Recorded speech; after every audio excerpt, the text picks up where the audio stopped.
Bonsoir encore bien-aimés sœurs, bonsoir frère. Je suis content encore d'être au milieu de nous ce soir. Vous aussi, n'est-ce pas? Oui. Ok. Comment vous avez passé la journée? Mais par-dessus toute chose, aimez la vérité, n'est-ce pas? La Bible déclare que celui qui n'aime pas la correction est un insensé. C'est-à-dire que vous savez, les gens de personnes, quand tu vas lui dire ceci est faux, la personne ne parvient pas à accepter. C'est un insensé. Alors, ce genre de personne, la prochaine fois, on le laisse seulement, il cogne sa tête, les beaux sortent. Si Dieu lui permet de revenir en arrière, il revient sous ses genoux. Amen. Donc, nous sommes dans l'acte 4 de notre séminaire qui porte sur prophétie et divination. 4e jour. Chaque jour, malgré que je suis occupé, j'ai pris sur mon cœur, dit Seigneur, donne-nous de comprendre véritablement ce que tu veux pour nous pour cette époque, afin que nous soyons enrichis par tes bénédictions dans le lieu céleste. Souvenez-vous dans Éphésiens chapitre 3, chapitre 1, verset 3, il dit béni soit Dieu, le Père de notre Seigneur Jésus-Christ, qui nous a bénis de toutes sortes de bénédictions spirituelles dans les lieux célestes en Christ. Souvenez-vous, n'oubliez jamais en Christ, parce qu'il y a 2 lieux célestes. Si vous dites seulement béni soit Dieu, le Père de notre Seigneur Jésus-Christ, qui nous a bénis de toutes sortes de bénédictions spirituelles dans les lieux célestes, vous vous arrêtez, Satan peut vous donner des visions. Parce qu'il se trouve en haut là-bas, dans les 2e ciels. Est-ce que vous êtes bien aimé? Voilà. La Bible dit dans les lieux célestes en Christ. Chaque fois qu'il va falloir parler du lieu céleste où Jésus se trouve, on dit en Christ. Amen. Quand c'est Satan, on dit seulement dans le lieu céleste. Mais Dieu a rassuré dans la Bible que le moment où on va venir, on va châtier l'armée qui est dans les cieux. Il va les ébranler. Ils vont descendre. Et s'ils descendent, donc, ils vont trouver les chrétiens qui ne se seraient pas préparés. Parce que quand l'enlèvement a lieu, les chrétiens montent, on les débusque totalement des lieux célestes. Ils vont élire domicile sur la terre. Alors toutes sortes de dépravations qu'on n'a jamais imaginées arriveront sur la terre, bien aimée. Donc c'est un endroit où il ne faudra pas vivre. Donc je m'adresse à quelqu'un, ne ratez pas l'enlèvement. Amen. Faites tous vos efforts. Vous ratez l'enlèvement, vous aurez souhaité ne jamais naître. D'accord? Donc ce soir, nous allons encore continuer avec prophétie et divination. Jusque là, les premiers jours, nous avons fait le rappel au sujet de le paysage spirituel que nous retrouvons, n'est-ce pas? On a défini ce que c'était la prophétie et la divination.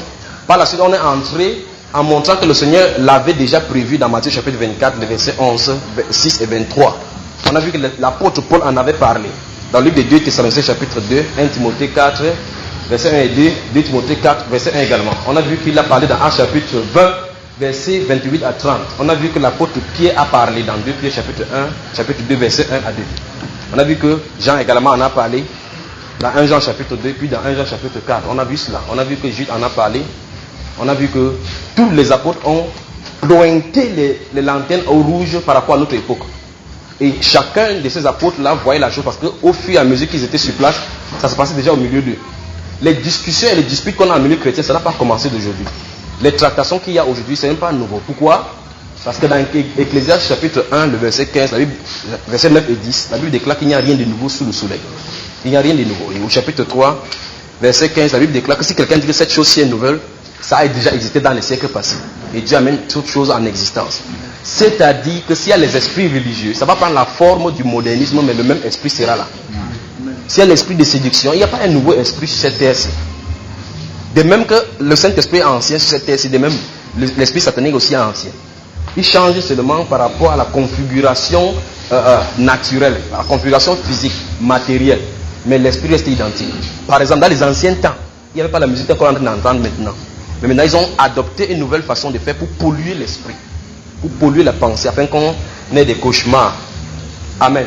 Donc ce soir, on va toucher, ne vous inquiétez pas, ce soir, je pense par le Saint-Esprit, ce qu'on va toucher va susciter des questions. Donc si vous n'avez pas de questions là, vous aurez à voir ce soir, je vous le dis. D'accord? Permettez donc que durant ces moments, ce qui se pointe devant nous, je vais regarder, examiner. Souvenez-vous, je vous aime. Je suis obligé en tant que serviteur de vous dire la vérité. Parce qu'un de ces, je vais me tenir devant le trône de grâce pour qu'on me regarde si j'ai été fidèle en ce qui m'a été confié. Voici pourquoi donc il se pourrait que lorsque quelqu'un se met en train de parler, il ait vu quelque chose, bien appréhendé quelque chose que vous n'avez pas encore appréhendé. On se comprend? C'est pourquoi après avoir écouté, il faut d'abord examiner avant d'attirer ou bien avant d'enlever. Si vous n'êtes pas encore arrivé à ce niveau-là, dites Seigneur, je prends ceci et puis je vais étudier. D'accord? Et puis ne dites pas oui directement. Quand ça semble être nouveau, ne dites pas non non plus directement. Parce que vous pouvez dire non et que vous venez de fermer la porte du Saint-Esprit. Donc prenez la chose à examiner. En fait, la parole de Dieu est claire. D'accord? Mais je reconnais que le fait que les théologiens en ont embrouillé a fait de telle sorte qu'il y a plusieurs voix qui semblent interpréter la parole, mais la parole de Dieu dit ce qu'elle pense et pas ce qu'elle dit. Ça ne peut pas faire d'objet d'interprétation particulière. Dieu seul doit faire l'interprétation de sa parole. On est d'accord? Ok, je vais commencer ce soir à vous... En fait, là où je vais arriver, c'est ceci. L'esprit de divination aime les femmes. L'esprit de divination aime les femmes. Je suis en train de dire ici parce qu'à milieu de l'assemblée chrétienne, je ne parle pas d'ici, je parle à tous les chrétiens dans le monde entier qui puissent m'écouter. L'esprit de divination aime les femmes. En fait, Satan vous aime, mes sœurs. Vous savez pourquoi? Parce que vous avez un double rôle. Normalement, déjà votre sexe est une prophétie. Ça vous saviez au moins? Il dit votre sexe est une prophétie. Voilà pourquoi l'église, l'épouse de Jésus est typifiée par une femme. Donc une femme d'abord normalement, une bonne femme est une prophétie. Une femme normale est une prophétie. Quand vous allez lire l'Apocalypse, on va dire que la femme qui devait enfanter, vous voyez cela, quand il parle d'Israël, il parle d'Israël étant comme son épouse. Donc l'église est symbolisée par une femme. Voilà pourquoi la Bible dit Marie, aimez vos femmes comme Christ a aimé l'église. Donc l'église symbolise une femme. Dans les prophéties, quand je vais parler de l'église, je parle de la femme. Vous saisissez? Donc c'est déjà une grâce d'être une femme. Alors souvenez-vous donc, si vous êtes une femme et que vous avez la grâce d'être une femme, vous êtes une prophétie, ça suppose donc que, souvenez d'ici, de la même façon que vous êtes une femme et que vous prophétisez l'église, l'épouse du Seigneur, il y a encore une autre femme aussi dans la Bible qui semble être l'église apostate. Apocalypse chapitre 17, une femme ivre descend de sang, écrit avec le nom de mystère sur son front. Donc ça veut dire, là où vous êtes devant moi en train de me regarder maintenant avec vos yeux là, les femmes, vous êtes représentante de soit de l'une des deux églises là, donc l'une apostate ou bien l'autre. Vous voyez là pourquoi vous devez vraiment chercher votre place dans le Seigneur, n'est-ce pas? Ok. Donc l'esprit de divination aime les femmes. Ce soir, j'aimerais qu'on regarde sur plusieurs gens selon que le Saint-Esprit va nous y conduire. D'accord? Hier, nous avons terminé par les prophètes et les prophéties qui pouvaient sortir des cœurs. Je vous ai donné Jérémie chapitre 23, les versets, à partir du verset 9 jusqu'à la fin que vous lisez. Je crois que ce soir, si le Seigneur permet, on va traiter. Mais je vais vous faire comprendre quelque chose. Je vais avancer au fur et à mesure par certaines questions pour susciter quelque chose en vous. D'accord? Combien de prophétesses y en a-t-il dans la Bible? Combien? Avez-vous déjà imaginé? Vous allez penser? Je vais vous donner les passages où se trouve prophétesse. C'est mentionné dans toute la Bible 7 fois. Prophétesse. 7 fois. J'arrive, d'accord? On va aller doucement. Ouvrez nos Bibles dans le livre de Exode. Exode. Vous allez voir de quoi il est question, d'accord? Exode. Vous vous souvenez que le cas de Marabout, on a dit que c'est la chose qui se passe au milieu chrétien qu'il faut examiner, n'est-ce pas?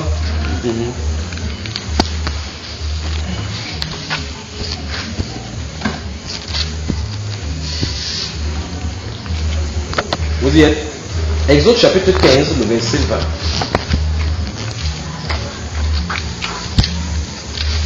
Exode, le chapitre 15, le verset 20.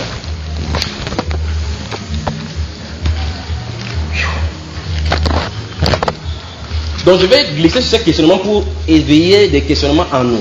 Après je vais parler maintenant, on va répondre à une question que j'ai posée ici et que j'avais dit qu'on devait toucher. Cette question-là c'est, est-ce que parmi les serviteurs là, ou bien parmi nous tous qui nous sommes chrétiens, est-ce que quelqu'un peut exercer de façon consciente ou inconsciente la divination sans le savoir? Il dit donc, lorsqu'à l'examen de cela, on va se rendre compte que beaucoup ont été sous l'influence, cette influence, ou bien sont sous cette influence-là dans les assemblées, d'accord? Donc, dans cet Exode chapitre 15, le verset 20, si vous le remarquez très bien, on parle de Marie. Vous êtes, n'est-ce pas? C'est la première mention des prophétesses. Donc, vous avez dans votre Bible 8 endroits où on parle de je dis 7 parce que dans cet endroit où on parle de Hulda, dans 2 rois, il est reporté encore dans le livre des 2 Chroniques au chapitre 34, le verset 14. Donc, je vais vous donner les noms des femmes qui sont prophétesses dans la Bible. D'accord? Donc il y a Marie, voici la première mention, c'est Marie. C'est bien aimé, suscitons-nous les questions maintenant pour commencer à examiner leur vie, leur ministère et autres, et ça va nous mettre au fil par rapport au ministère prophétique. On va répondre à toutes les questions qu'on pourrait se poser. Maintenant, la première personne, ou bien la première femme prophétesse, c'est Myriam. En fait, vous allez voir dans le nombre, on l'appelle Myriam. D'accord? Donc, le même radical pour le mot Myriam, c'est Marie. D'accord? Donc, si vous voyez Marie, sœur d'Aaron, c'est la même chose que Myriam. D'accord? Mais bien aimé. Donc, il y a Myriam, il y a Hulda. Notez seulement. Il y a Hulda. Donc, Hulda, la prophétesse Hulda. Ou bien, vous pouvez prendre en note dans la Bible, c'est-à-dire que dans Exode chapitre 15, le verset 20, on parle de Marie, d'accord? Après Exode, la prochaine personne qu'on va mentionner, c'est Déborah. D'accord? Déborah dans le livre des Juges au chapitre 4, le verset 4. Vous pouvez noter. L'examen, ça va nous conduire quelque part. C'est amusant. Et c'est amusant et c'est glorieux aussi en même temps. Déborah avait dit abeille. Pas étonnant qu'elle faisait son église sous les palmiers. Vous savez que les abeilles aiment trop construire les nids là-bas. On va voir son cas, ne vous inquiétez pas, parce que c'est des questions. Déborah, d'accord? C'est dans Juges chapitre 4, le verset 4. En fait, si vous lisez tout le chapitre 4 et le chapitre 5, c'est mentionné là-bas, d'accord? Ok. Après, vous avez dans 2 Rois, chapitre 22, le verset 14. D'accord? Là, on parle de Hulda, la prophétesse Hulda. Vous vous souvenez, dans ces 2 Rois particulièrement au chapitre 22, il est fait mention du roi Josias lorsqu'on avait trouvé, lorsque le temple avait été abandonné, on a abandonné la loi de l'Éternel. Ils avaient trouvé la loi, un rouleau dans le temple, et ils sont allés consulter l'Éternel, et puis Dieu a parlé au travers de cette femme-là que les exactions, les choses mauvaises qui sont écrites dans la loi vont pleurer sur ces peuples-là, d'accord? Donc, cette Hulda-là est encore reportée dans le livre de 2 Chroniques, chapitre 34. Donc, c'est une seule et même personne, parce que les mêmes histoires qui sont reportées dans 2 Rois 22 là sont reportées aussi, c'est l'histoire du même Joas, d'accord? Après, donc, Hulda, il se trouve dans une autre personne qui n'a pas de nom, la femme du prophète Isaïe. On n'a pas donné son nom. Il a seulement dit, le prophète Isaïe seulement dit que je m'approchais de la prophétesse et elle est conçue, elle a enfanté. D'accord? Donc ça c'est dans le livre d'Isaïe au chapitre 8, le verset 3. D'accord? Isaïe chapitre 8, verset 3.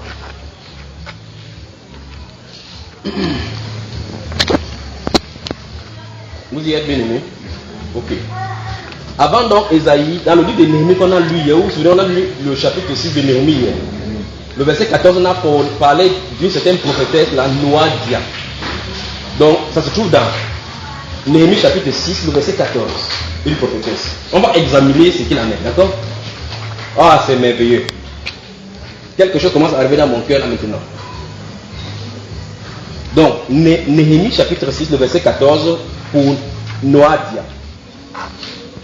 Noadia. Vous y êtes? Par la suite, la prochaine étape où on trouve une prophétesse se trouve dans le livre de Luc au chapitre 2, le verset 36, où on parle de Anne, fille de Phanuel, de la tribu d'Issachar, qui avait été vierge, restée vierge depuis sa virginité 7 ans par rapport à son mari. Quand son mari est décédé, elle est restée comme ça dans l'isolement, dans les jeûnes et dans la prière.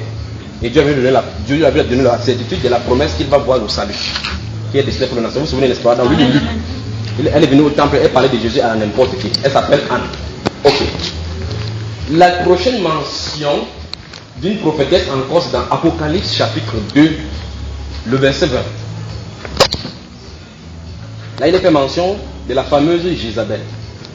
Jézabel, ça veut dire, son nom, ça veut dire fumier. Fumier. Sans cohabitation. Son nom, le nom Jézabel veut dire fumier. Noti. Vous savez le fumier, non? Voilà. Sans cohabitation. Il y a beaucoup à dire de cette femme-là. En fait, c'est une femme qui a existé au temps de Élie. Mais là-bas, c'est une image de cet esprit-là. Ok. Voilà donc les 7 mentions telles que... J'espère que personne n'a manqué les versets. J'ai dit Exode chapitre 15, verset 20. Juge chapitre 4, le verset 6. Le verset 4, vous pouvez lire tout le chapitre des Juges. Néhémie chapitre 6, verset 14. Vous suivez, n'est-ce pas? J'ai dit Isaïe chapitre 8, le verset 3. C'est ça, n'est-ce pas? 2 Rois chapitre 22, le verset 14. Après, si vous lisez, vous allez tomber là-dedans. Le verset 14. J'ai dit également Luc chapitre 2, le verset 36. Et puis Apocalypse chapitre 2, verset 20. Prenez le temps de regarder, vérifier.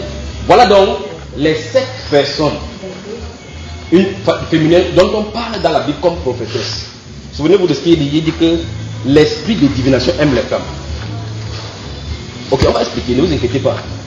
Ok, parmi ces 7 femmes, celle-là qu'on appelle Hulda et celle qu'on appelle Déborah. Hulda veut dire top. Top. Vous savez la top, n'est-ce pas? On dit qu'il y a un top au milieu de nous. Ça veut dire quoi? Il y a un espion. Oh, il y a tellement de choses à dire, bien aimé. Déborah veut dire abeille. Les abeilles dérangent. Et en plus, ça produit également des bonnes choses, des miels. C'est-à-dire que la femme est paradoxale. Quand une femme vraiment va être tchakala, il n'y a pas 2 endroits sur cette terre inhabitables. Vous allez lui prouver par rapport à la femme là que David déclare que vaut mieux être sur un toit qu'avec une femme querelleuse. Parce que quand elle baba, waouh, tu ne peux pas être en paix. Ok. Voilà, une femme donc, telle que le proverbe toujours décrit dans le chapitre 31, une femme vertueuse. Voilà pourquoi je vais vous dire, pourquoi le prophète Salomon a dû pécher par vous. Il cherchait la femme, selon Dieu, il ne l'avait pas trouvé. À l'issue de ses écrits, il dit que parmi 1000 hommes, il n'a pas venu à trouver un. Mais parmi tous les femmes, il n'a pas trouvé une. Donc il est mort sans connaître la vraie femme selon Dieu. C'est celui qui écrit, c'est son compte rendu. Donc si quelqu'un veut dire aujourd'hui, il faut que j'ai 5 femmes, Salomon avait 100, il n'a pas compris la mission de Salomon. Souvenez-vous, ce sont des prophètes. Après, il a senti, il a écrit vanité, des vanités, tout n'est que vanité. Donc il y a bien à limiter par rapport à ce domaine. Ça dit quoi? Il a pris sa vie pour être comme, quand les gens partent au laboratoire, on utilise la souris comme, comment on appelle ça là, cobaye. Sa vie a été une cobaye pour te montrer que tu n'as pas besoin de vivre dans la polygamie. Vous saisissez? Remarquez, à la fin de sa vie, ces femmes-là ont incliné son cœur. Toutes les femmes-là servaient de dieux étrangers.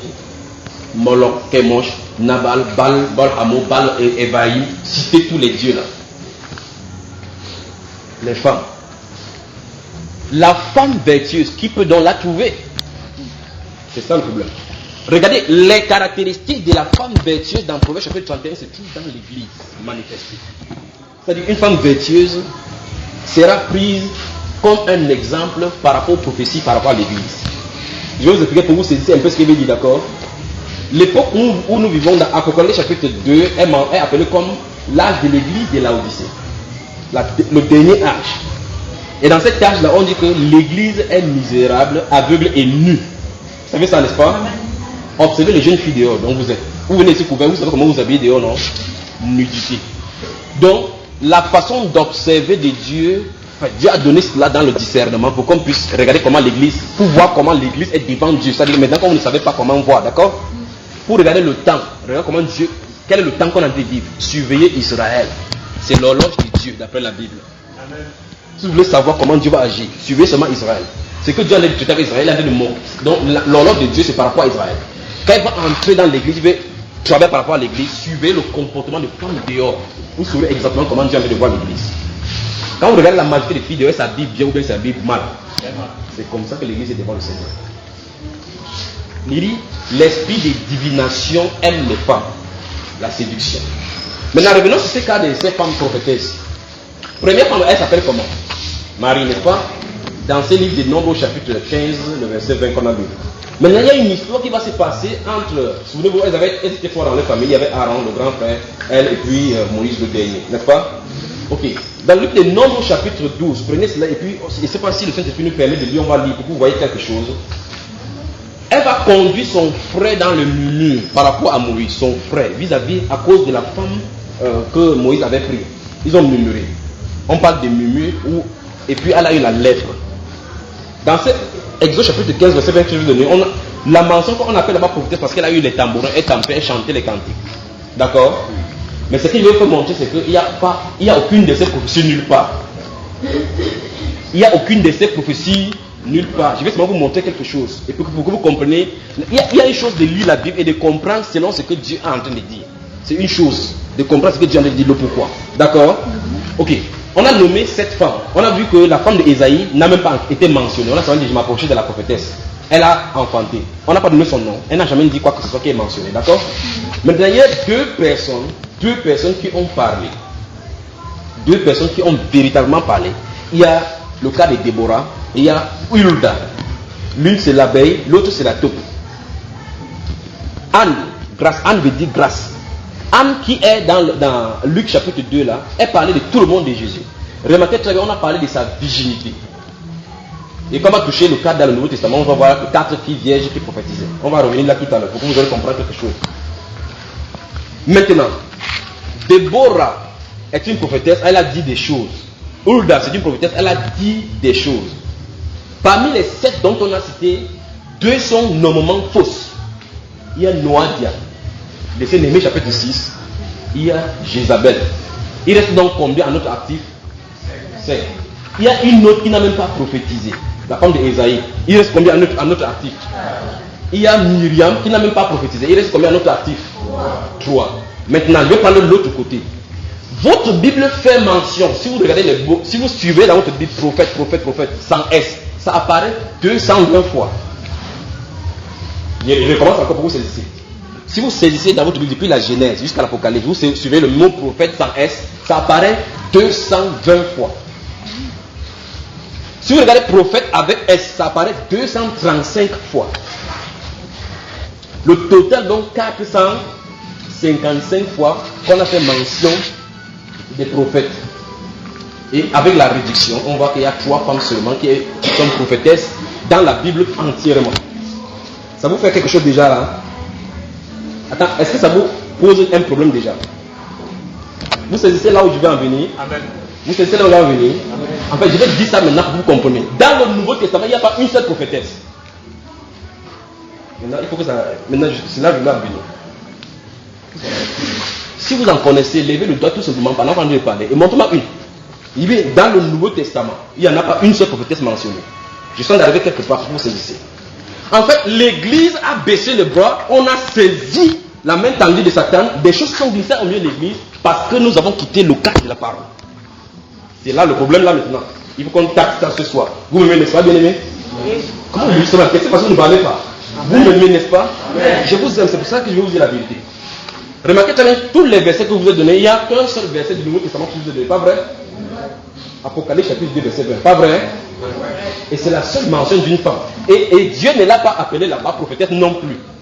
Dieu a plutôt dit qu'elle se dit prophétesse. Non, ce n'était pas une prophétesse. Elle se dit. Elle s'est plutôt proclamée prophétesse. C'est vrai on dit que si on enlève le fait qu'il y a cette fausse prophétesse dans le Nouveau Testament, on garde de côté. Il n'y a pas de prophétesse dans le Nouveau Testament.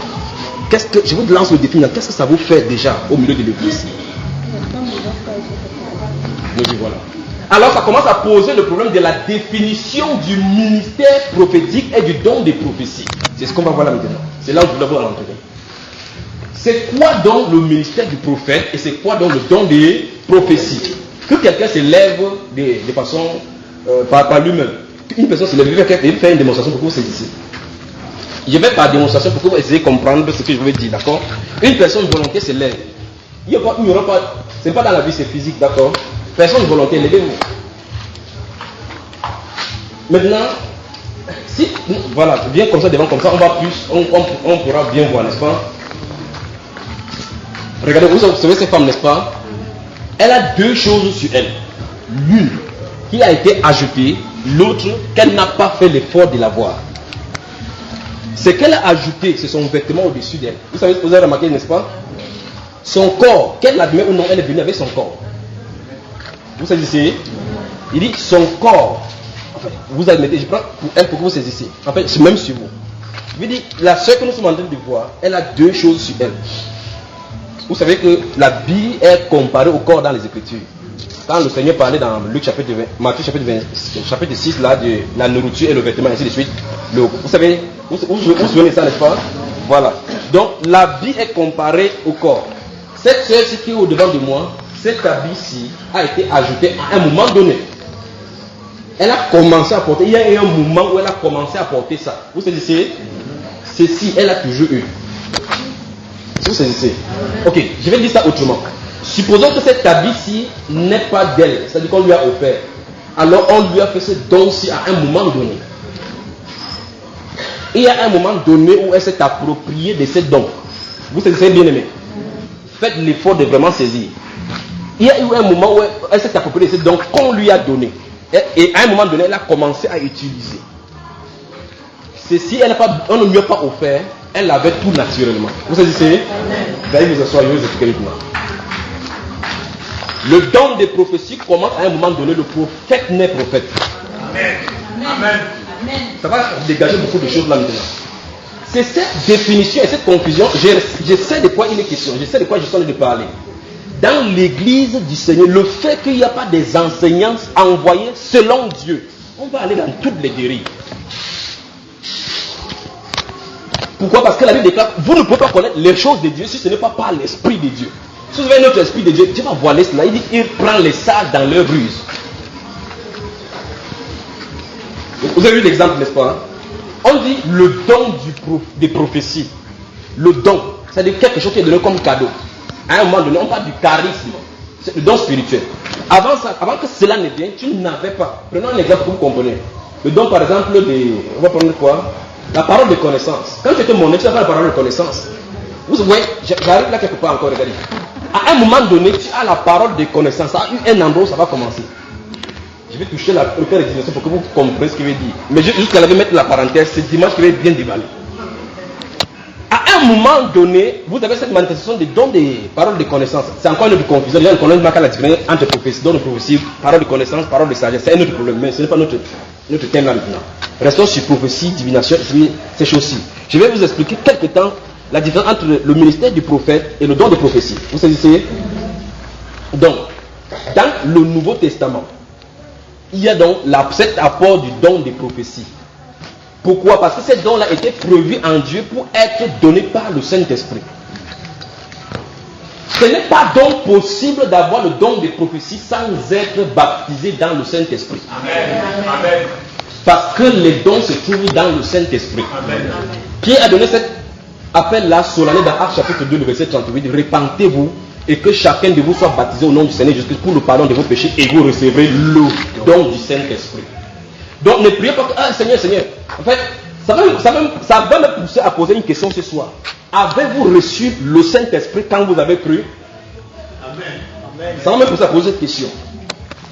Alors, si tu n'as pas reçu le Saint-Esprit à la manière de la Bible, toute autre chose qui est en train d'arriver vers toi risque d'être de la divination. Puis encore, si vous avez été sous un ministère où cette personne était sous l'influence de l'esprit de divination, il t'a communiqué.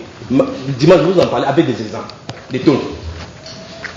Donc, les femmes étant sensibles, parce que Satan est leur copain, Satan aime beaucoup les femmes. Vous savez comment les femmes réagissent, pas vrai? Alors il leur raconte cela. Ça arrive. Le prophète naît prophète, comme cette sphère-là est née avec son habit normal. Je peux vous aller dans la Bible et vous montrer des exemples pour que vous saisissiez. Jérémie chapitre 1, qu'est-ce que ça dit? Quand Jérémie a dit que non, il ne veut pas parler. Il ne sait pas parler. Qu'est-ce que Dieu lui a dit? Ne dis pas que tu es un enfant. Pas vrai? Il dit avant que tu nais. Je t'avais consacré, je t'avais établi. Jérémie peut être inconscient du fait qu'il soit prophète, il l'est quand même. Amen. Vous saisissez? Le moment arrive, il commence à... Des choses bizarres arrivent aux prophètes lorsqu'ils ne sont pas encore dans leur ministère.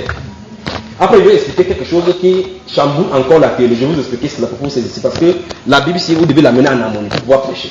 Il faut que Dieu vous ait envoyé. Amen. Ok, regardez. Le prophète, comme le prophète Samuel, quand il était petit, dans les années 3 ans, 4 ans, il était là dans le temps. La Bible déclare que la parole de l'Éternel était rare. C'est terrible. S'il n'y a pas un moment aussi, la parole est rare comme ici, là, c'est que je ne comprends pas. Il était couché là, il entend Samuel. Écoutez, quand il entend Samuel, il croit que c'est comme les gens entendent la musique là, c'est à l'intérieur. Il va vers Élie, il dit que Élie ne comprenait plus rien à rien. Il était dans les rituels. On prend les ablutions, on fait comme ça, on met le feu, après on dort. C'est ce qu'il était là-dedans, les rituels. C'est-à-dire que quand on n'entend pas la voix de Dieu, le matin fait ma prière, on est sorti, le soir il remercie Dieu. Les rituels. Donc il faut une communion avec vous et l'esprit. Il dit, est-ce que vous voulez aller au marché? Le Saint-Esprit dit que non, pas dans ces marchés, allez dans tel autre marché. Il désire savoir quelle quantité de cuivre vous mettez pour votre mari dans l'autre chose, le Saint-Esprit. Amen. Le sel, vous prenez le sel dans la cuillère, Saint-Esprit c'est suffisant. Il dit que non, ça sera plutôt trop salé. Ça vous étonne ça? C'est-à-dire vous préparez la cuisine avec le Saint-Esprit. Si déjà vous priez ou jeûnez, vous criez, c'est Satan avec les porcs qui vient encore vous traumatiser dans le rêve. À combien de raisons sur le Saint-Esprit, je ne pourrai pas vous parler. Il y a donc une réelle chose à faire au milieu de l'église, la repentance, pour que l'esprit prenne le contrôle de l'église. Regardez avec quelle facilité les disciples dans les actes des apôtres fonctionnent avec l'esprit. L'apôtre Paul Pierre se met là, il a une vision. Pendant qu'il est là, quelqu'un le cherche, il dit que l'esprit lui dit que va, c'est moi qui les ai envoyés. Vous savez, le Seigneur enlève Philippe là, il dit approche-toi de ces chats. Il arrive là-bas, le Saint-Esprit lui dit approche-toi de ces chats. La Bible déclare que l'apôtre Paul parlait, il voulait annoncer à Éphèse avec les autres, l'esprit de Jésus ne leur permet pas. Il dort là, Seigneur, qu'est-ce qu'on va faire? Il montre un Macédonien que passe à Macédonien, il secoue nous. Où est parti cela dans l'église? Ne citons-nous pas que Jésus est le même hier, aujourd'hui, éternellement? N'est-il pas écrit dans Éphésiens chapitre 4, verset 8, qu'étant monté, il a fait des dons aux hommes? Où sont-ils donc ces dons? Où sont-ils? Donc le prophète n'est prophète. À un moment donné, il entre en conscience. Remarquez l'apôtre Paul, c'était un prophète. Vous savez que l'apôtre Paul était un prophète. Amen. Ok. Il grandit, il entre dans cette dérive théologique. À un moment donné, il dit, mais lorsqu'il plut à celui qui m'avait mis à part dès le sein maternel. Vous entendez cela? Il connaît de quoi il est question. Regardez David. Dans le psaume 139, verset 14, il dit quoi? Quand je dès qu'une masse informe, tes yeux me voyaient. Et tous les jours de ma vie étaient écrits sur ton livre avant qu'aucun d'eux n'existât. Prophète. Vous saisissez? Dieu est l'esprit, c'est le Dieu des prophètes. Et Dieu parle jusqu'aujourd'hui. Il a toujours ses prophètes. N'acceptez jamais que personne vous dise qu'il n'y a plus de prophètes, que le dernier prophète c'est Jésus. Il y a un autre mensonge, c'est l'autre là. Que non, Dieu parle à tout le monde. Dans ce cas, même la personne qui dit que Dieu parle à tout le monde, demandez-lui si oui ou non Dieu lui a parlé un temps. Dieu a toujours ses prophètes. Parce que dans Éphésiens chapitre 4, qu'on va regarder en examinant de plus près selon le Seigneur, il dit que ces prophètes-là, les 5 ministères qu'il a donnés là-bas, c'est jusqu'à ce que nous soyons tous parvenus à l'unité de la foi. On est arrivé? Ces dons-là doivent subsister. Il a dit que ces dons-là sont donnés dans le corps pour le perfectionnement et des saints, le perfectionnement, l'édification et le perfectionnement. Des saints en vue, nous y voilà encore, regardez, en vue de leur ministère. C'est-à-dire que si ces 5 personnalités ne sont pas dans le corps, personne ne trouvera sa place. Vous entendez, vous voulez, je vous dis qu'il y aura des questions ce soir. Alors, quelqu'un fait 20 ans. Tu dis que depuis 20 ans, qu'est-ce qu'il a fait? J'étais à l'EMEC, je suis à la Côte Gospel, j'étais maintenant, voilà son expérience spirituelle. 20 ans. Ma Bible me fait comprendre qu'après 2 ans de disciple-là, si tu n'es. Écoutez, la Bible là que vous avez devant vous fait comprendre qu'après 2 ans de disciple-là, si vous êtes à enseigner selon Dieu, vous devez être incorporé. Sinon, vous êtes coupé et jeté. C'est ce qui est écrit. J'apprends dans les questions, je vais vous montrer dans les Écritures. Si quelqu'un est à moi et qui porte des fruits, le Père les montre. S'il ne porte pas de fruits, il est coupé et jeté, il déroule, il sèche. Donc, quand Jésus dit il déroule, il sèche, vous coupez une branche de mangue, on jette, ça ne sèche pas immédiatement. Le reste des sèves est là pour lui faire dire Amen, Alléluia, oh, Le reste des sèves, attendez seulement le test des temps. Après, on commence à murmurer. Dieu là ne me répond pas, il ne voit pas que je souffre. Voilà le mondain, les murmures commencent. Regardez votre position encore avec le Seigneur. Les prophètes tels que Dieu a montré dans la Bible sont des porte-paroles de l'Éternel. C'est-à-dire ce sont des gens qui viennent selon la volonté parfaite de Dieu. Ils viennent pour une mission bien précise et ils l'accompliront certainement. Amen. Voilà pourquoi notre Dieu, étant tout puissant, est obligé de rendre des femmes stériles pour pousser certaines personnes à prier afin qu'ils puissent envoyer ces prophètes-là. Toutes les femmes stériles dont Dieu a rendu stériles dans la Bible ont accouché des prophètes. Si c'est cela, c'est pour un but. Alors, ce que je vais dire, c'est ceci. On ne devient pas prophète, on le naît. C'est ça que je veux dire. Donc, si vous dites à quelqu'un, non, je suis devenu prophète, comme maintenant il y a les écoles de prophètes, ça dit que tu vas tu t'assois, on t'enseigne comment être prophète. C'est grave, je vous dis. C'est grave. Il y a un autre qui était là, quelque part, il a dit que le professeur lui demandait que tournez-vous, il dessine. Il dit que essayez de voir ce que j'ai écrit, les signes que j'ai écrits. Que ce sont les clés. Vous entendez cela? Le voyage à ça en milieu chrétien. L'école des prophètes, vous en avez vu ici? Mais si vous avez vu l'école des prophètes ici, il n'y en a pas. Il y a même dans cette vidéo là l'école des visions. On vous enseigne à avoir des visions. Alors, c'est ce que le Satan enseigne, ce qu'on enseigne dans les techniques de transcendance. Comment vous appelez ces choses-là? On va voir entre le dernier, je vais toucher cela. La transcendation astrale. C'est-à-dire que faire monter l'énergie. Alors, quelqu'un te fixe, il te sujet. Voilà pourquoi quand vous allez dans ces campagnes, en voyant que vous avez donné l'argent sans vous en rendre compte, il travaille sur votre montagne, il frappe quelque chose là sur vous, ici. Il met toujours la main là-bas. Après, il dit que la Shekinah. Oh, merci Saint-Esprit, parlons encore de Shekinah. C'est quoi Shekinah? Montrez un seul verset de la Bible, même dans l'hébreu qui le dit. Shekinah, je vous ai dit tout à l'heure là que Satan aime les femmes. En fait, Shekinah, c'est une démon féminin. Je vais vous dire, ne vous inquiétez pas, je vais susciter les questions en vous. Il y a des pasteurs qui ont mis leurs enfants Shekinah parce qu'on a dit que la gloire de la Shekinah, c'est nulle part dans la Bible. J'ai fouillé l'hébreu, je n'ai pas vu. Et puis maintenant, faites la recherche sur le mot Shekinah. C'est une démon féminin. C'est elle donc qui est incorporée, qu'on appelle Jézabel. Donc vous fouillez Jézabel, appelez-moi mon enfant Jézabel, vous appelez Shekinah, vous venez l'appeler Jézabel. Attendez, on arrive. Shekinah, Sheki. Vous allez encore danser. Shekinah, on croit que c'est la gloire de Dieu, mais pourtant c'est un démon incarné. Je vais vous montrer, tout simplement. Nulle part dans votre Bible ni dans l'hébreu. En fait, Shekinah, c'est même un nom, c'est un nom féminin pour commencer. Elle est connue sur plusieurs noms. La déesse Diane, Artémis, ainsi de suite, Shekinah. Donc, quand tu tentes de devenir prophète, tu te places sous l'onction de Satan. Parce que tu n'es pas selon le plan de Dieu. Vous saisissez cela maintenant? Maintenant, voici donc là où je voulais en venir, mes soeurs, je vous aime et je ne vous prends pas à tort par rapport à ceci. C'est nous, ministres de l'évangile, qui avons fait ce tort-ci à vous. D'accord? Mais on peut corriger ça aujourd'hui. Si vous admettez qu'on corrige. Les 5 ministères d'Éphésiens chapitre 5 sont des ministères de direction et d'autorité spirituelle. Une femme n'est pas permise là-dedans. Vous saisissez? Une femme n'est pas permise là-dedans. Voici pourquoi normalement le Saint-Esprit n'a pas mis de prophétesse. Parce que s'il met de prophétesse, automatiquement il va dire qu'une femme qui est prophétesse peut conduire. Une femme ne peut pas être directrice ou bien ne peut pas diriger une église. Parce que Dieu a formellement intelligent, ne permet pas à la femme d'enseigner, de prendre autorité sinon. Or, dans ce ministère d'Éphésiens chapitre 4 là, il a dit que les 5 ministères sont donnés à l'église pour le perfectionnement et l'édification. Tu ne peux pas perfectionner quelqu'un. L'apôtre Paul a dit que nous sommes aussi prêts à punir toute désobéissance afin que votre obéissance soit complète. Il dit que je pouvais utiliser de l'autorité que Christ m'a donnée. Vous entendez cela? Donc ces ministères sont les ministères d'autorité. Dieu ne permet pas cela à la femme.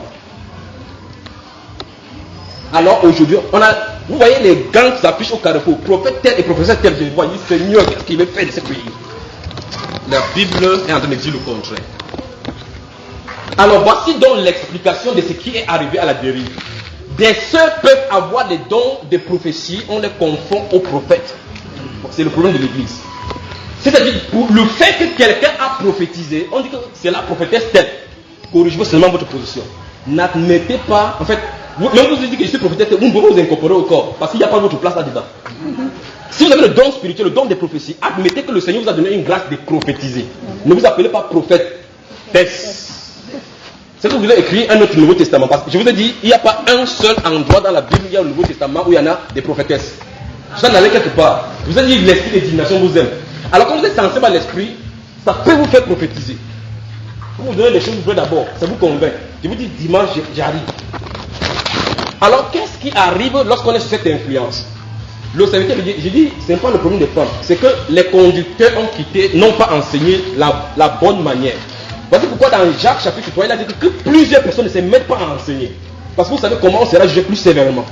Imaginez comment une soeur qui a le don de prophétie, on l'appelle prophétesse, et subitement elle commence à avoir son ministère. Un ministère pour elle-même, par elle-même, où elle commence à prophétiser. Avec les barres comme ça, les faux ongles comme ça, comme pour Jézabel véritablement. Elle te tend ça comme ça, la chair de poule peut t'arrêter. Et Dieu dit le contraire. Pour ces femmes qui ont particulièrement le don des prophéties, Dieu est exigeant vis-à-vis d'elles qu'elles ne doivent pas prophétiser sans avoir la tête non couverte. C'est terrible. On va se amener au respect. Alors, toute désobéissance, je vous avais dit qu'il y a de l'idolâtrie au milieu de nous. Il y a l'esprit de divination. La désobéissance est aussi coupable que la divination. Donc, si tu pries sans avoir la tête voilée, tu es un dieu.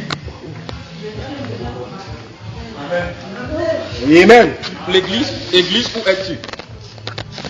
Voici pourquoi on n'aime pas quand on nous prêche. Quand on prêche, vous êtes déjà plus seulement. Amen.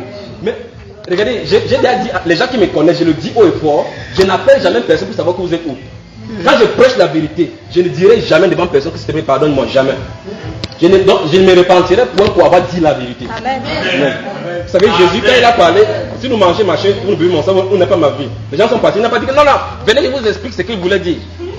S'ils étaient du milieu, ils seraient restés, parce que ceux qui étaient du milieu étaient restés. D'accord? Vous êtes trop dur ici, vous êtes trop dur. Quelqu'un a dit ailleurs que vous êtes trop radical. Et si vous n'êtes pas radical, le vent de l'affection va vous entraîner. Vous saisissez? Donc si quelqu'un donne des prophéties, Dieu vous les femmes, en fait, ne dites pas qu'il n'y a pas de prophéties. Il a dit que quand tu pries ou que tu prophétises, tu dois avoir la tête voilée. Donc quand tu as prié, le seul fait de baisser la tête, prier sans avoir la tête, le cœur sur la tête, vous êtes coupable devant Dieu. Donc vous êtes comme les marabouts. Amen. Demande à ta voisine, dis qu'il faut qu'on se corrige. Absolument. Regardez, je vais vous dire quelque chose. Je vais vous dire quelque chose. Les gens ont comme impression que c'est pas. Je vais dire, comment je dis cela, que c'est dans votre assemblée, vous aimez trop ceci. La parole de Dieu est universelle, transcende les époques et les cultures. Amen. Donc, écoutez bien, si la parole de Dieu confronte une culture, comment on dit que non, il faut qu'on adapte la parole de Dieu au monde? Non, c'est le monde qui doit s'adapter à la parole de Dieu. Amen. D'accord. Donc, je parle des prophétesses là, entre guillemets. Désormais, au sortir d'ici, comprenez d'après les Écritures qu'il n'y a pas de prophétesse dans le corps de Christ. Amen. Il n'y en a pas. Il n'y en a pas. Définitivement, toutes celles que vous connaissez qui s'appellent prophétesses sont sous l'esprit de divination. J'ai dit tout à l'heure là que l'esprit de divination aime les femmes. Alors, qui les parle depuis? J'ai dit, les 5 ministères, c'est des ministères d'autorité. Il a dit, clairement, je ne permets pas à la femme d'enseigner. Il ne prend autorité. Remarquez maintenant que pour vous montrer que cet esprit a touché, quand un pasteur se regarde le placement dehors, c'est toujours un couple. Papa et maman pasteur. Il y a papa pasteur maintenant, il y a maman pasteur. Faites attention. Vous également, avec les appellations là, maman pasteur, vous poussez la femme à être pasteur. Comme ça que si papa n'est pas là, c'est maman qui prêche. Ce n'est pas comme ça, frère. Alléluia. D'accord. Écoutez, la présentation comme ça vous dit, je ne sais pas comment ça se passe ici. D'accord, je ne suis pas ici. Je suis en train de parler parce qu'il parle au monde entier. Donc, ne croyez pas qu'on me flatte avec le salaire que l'on dit ici, ne dit pas ceci. Quand ça sort là, il lâche ses mains. C'est mon frère. C'est mon frère. Même s'il peut me boxer par la suite, il n'y a pas de problème. C'est mon frère. D'accord. Peut-être qu'il vous ménage. Mais comme je sais très bien que Dieu l'aime, et que Dieu ne peut pas permettre qu'il fasse la vérité, Dieu fait à ce qu'on se soutient les uns les autres. Pour que s'il veut tenter de mettre les pieds quelque part, il dit que prépare ceci. Alléluia.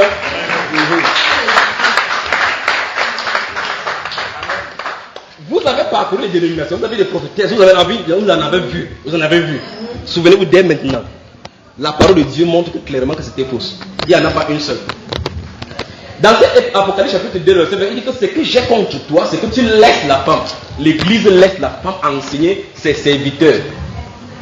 C'est ce que Dieu dit. Et la femme Jézabel qui s'est dit prophétesse, enseigner et séduire mes serviteurs. Donc beaucoup de pasteurs sont séduits par ces choses-là. Il n'y a pas plus grand danger qu'un serviteur de Dieu qui épouse une femme qui n'est pas selon le cœur de Dieu. Le ministère est terminé là. Il faut seulement la grâce de Dieu pour que cette femme soit tuée d'une façon ou d'une autre. Oui, tuer au sens littéral, quelqu'un rapidement. La femme de serviteur qui meurt. Pour que Dieu dise là que mon fils, tu avais raté la première plan, voici le plan que je voulais dire. Ce n'est pas le temps de parler du ministère de la femme. J'aurais souhaité que nous parlions de cela en clair pour que vous compreniez. Parce que l'autre chose c'est de s'asseoir chaque jour, on ne sait pas ce qu'on est censé faire. Mais Dieu va nous aider. D'accord? Donc le don des prophéties est différent des prophètes. Le prophète a 3 caractéristiques claires qui doivent les distinguer des dons des prophéties. 3. Ces 3 caractéristiques-là, c'est la vision. La vision. Quand je parle maintenant de vision, veuillez comprendre effectivement ce qu'il veut dire. Je ne parle pas seulement des rêves, parce que Dieu parle au prophète aux rêves. Dans ce nom chapitre 12, là où je vous ai dit, quand Aaron et sa sœur ont confronté Moïse, Dieu leur a dit que quand je vais susciter parmi vous des prophètes au milieu de vous, je ne parlerai pas des songes et pas des visions. Mais à Moïse, je ne parle pas avec une équipe. Je leur parle de bouche à bouche. Et ils voient une représentation de Dieu. Alléluia. Amen. Donc Dieu parle et on a vu comment Daniel allait prier. Dieu lui a donné le songe, la révélation, ainsi de suite. Joseph en a eu des songes. Il y en a tellement dans la Bible. Les prophètes qui entendent distinctement la voix de Dieu. La vision. Voici pourquoi le prophète a une catégorie, a une caractéristique qui le caractérise. Ils aiment trop la solitude. Amen.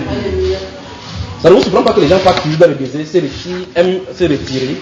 Parce que le prophète connaît très bien que son esprit est sensible. Pour que ça soit vraiment calqué, il faut que Dieu soit dans le camp pour parler avec lui. Mais quand Dieu maintenant, quand il finit d'être pour nous, vous peut venir dans la cour, vous faites un peu comme vous direz. Le prophète, c'est quelqu'un qui connaît exactement et distinctement la colère de Dieu par rapport à l'iniquité. C'est pourquoi il ne peut pas voir l'iniquité, ne prêche pas par rapport à ça. Vous saisissez? Donc, pas besoin de ces gens de prophètes de Michée au chapitre 3, qu'on a lu la dernière fois, verset 5 à 7, qui prophétisent du bien lorsqu'ils ont quelque chose à manger. D'accord? Regardez très bien. Dans le livre d'Ésaïe au chapitre 1, il dit crie, enfin, c'est au chapitre 58 de la verset 1, il dit crie à mon peuple et dénonce ses péchés. Après, chapitre 58, on parle du vrai jeûne. Il dit qu'il me dit chaque jour, il crie comme si les gens qui avaient obéi à l'ordonnance. Et Isaïe est obligé de leur dire le péché. Prêchez que vous avez le péché. Vous ne pouvez pas pécher et prier, Dieu vous exauce. D'accord? Donc, saisissez ceci bien aimé. Dans le Nouveau Testament, il n'y a pas de prophétesses. Donc, l'église du Nouveau Testament est régularisée et incorporée dans le corps de Christ par le ministère des apôtres, des saints ministères que vous voyez là, pour perfectionner. Le but de ce perfectionnement, c'est que toi et moi, on puisse connaître notre ministère. C'est le but de ce saint ministère. C'est-à-dire qu'ils font la formation par le Saint-Esprit pour que tu sois apte maintenant dans la place que tu occupes dans le corps. C'est-à-dire, si ces ministères ne sont pas là, vous allez tourner en rond. Priez selon que Dieu suscite des personnes. D'accord? Ok. Maintenant, le don de prophétie, comme vous entendez, c'est un don. C'est-à-dire que c'est une inspiration qui est donnée divinement sur une personne. Cette personne n'a pas besoin d'avoir des visions, bien qu'elle puisse l'avoir. Mais le prophète, je veux dire qu'il y a trois choses qui caractérisent les prophètes. Il y a les songes et les visions qui sont permanents et continuels. Ça fait partie de sa vie. Il ne peut pas s'en séparer parce que son subconscient est conçu pour recevoir, voir dans l'au-delà de l'autre rideau. C'est-à-dire quoi? Le prophète n'a pas besoin de dormir pour avoir les visions. C'est ce que je suis en train de dire. Le prophète, il ne dort pas. Vous vous souvenez de ces Élisée qu'on a pris l'exemple l'autre jour, non? Quand Géasi allait vers le char, il lui a dit que mon esprit n'était pas quitté quand tu t'éloignais de ces chars. Azaël avait envoyé, le roi Benadad avait envoyé Azaël d'aller demander parce qu'il était malade. Vous savez, il avait envoyé, comment ça s'appelle, son chef Azaël d'aller demander au prophète s'il va vivre. Azaël est venu, c'était le chef du roi, donc le roi, donc comme on parle du général là. Il est venu le voir dire ainsi parle le roi. Est-ce que sur cette maladie, s'il veut me lever du lit? Le prophète l'a regardé comme ça. Il dit que l'Éternel m'a dit qu'il va mourir, mais il va lui dire qu'il va vivre. Donc voici la vraie vérité. Il est censé mourir. Pendant qu'il s'est tourné comme ça, le prophète commence. Qu'est-ce qu'il y a? Qu'est-ce qu'il y a le deuil? Je pleure parce que je viens de voir que tu seras le roi d'Israël. Et l'Éternel m'a montré quel mal tu vas faire à ce peuple-ci. Il venait de voir ça dans le camp. Il ne dormait pas, il était encore devant lui.